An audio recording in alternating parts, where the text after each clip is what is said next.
रात के 9 बजे थे और मुझे एक मैसेज आया, लेकिन उस बंदे का नाम भी ज़ाहिर नहीं हो रहा था उस मैसेज पे। और मैसेज में लिखा हुआ था कि मैं तुम्हारे पास आ रहा हूँ कुछ ही देर में।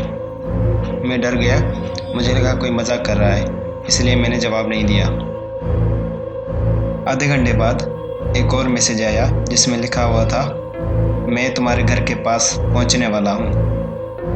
वो मैसेज मैंने देख के नज़रअंदाज कर दिया। लेकिन एक और आधा घंटा गुजरा, फिर एक और मैसेज आया।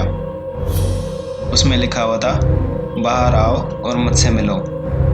मैं परेशान हो गया जैसे ही दरवाजे की घंटी बजी, क्योंकि मेरे मॉम और डैड इस वक्त तो घर नहीं आते। जैसे ही घंटी बजी उसके थोड़ी देर बाद एक चौथे मैसेज की घंटी बजी और मैं अपना मोबाइल ढूंढने की कोशिश कर रहा था। जैसे ही मुझे अपना मोबाइल मिला और मैंने उसका मैसेज खोला, उसमें लिखा हुआ था अपना दरवाज़ा खोलो। और मैं बहुत ही डर गया, क्योंकि वो टुक टुक बाहर वाले दरवाजे पे नहीं हुई थी, वो मेरे कमरे के दरवाजे पे हुई थी।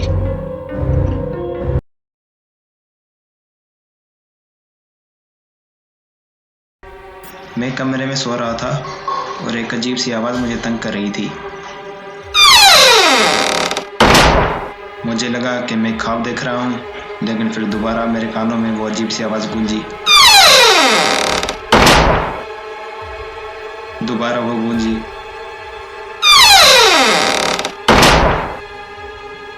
मैं खड़ा हुआ और आसपास देखने लगा, लेकिन मुझे कोई भी नहीं दिखा। फिर अचानक मेरी आंखें दीवार की तरफ गई।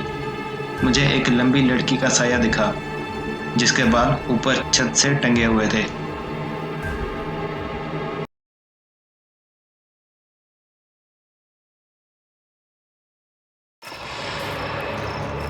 कुछ साल पहले मेरा भाई पागल हो गया था। उसने मेरी छोटी बहन को मार दिया था और मेरी मॉम को भी जख्मी कर दिया था। पुलिस वहाँ पे जल्दी आ गई थी और उसने दूसरे लोगों को मारने से बचा लिया था। और वो एक पागलों के अस्पताल में रहता है और हम लोग उसे मिलने भी नहीं जाते।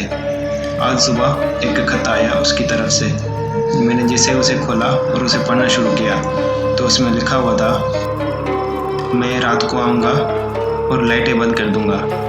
कुछ ख्वाब पूरे हो जाते हैं, लेकिन लोग जो हैं घर में वो सब बच जाएंगे और मैं घर वालों को कुछ भी नहीं करूंगा। मुझे कुछ समझ में नहीं आया कि उस खत में ऐसा क्यों लिखा हुआ था। मैं किचन में गया अपनी माँ की तरफ और उसे वो खत दे दिया।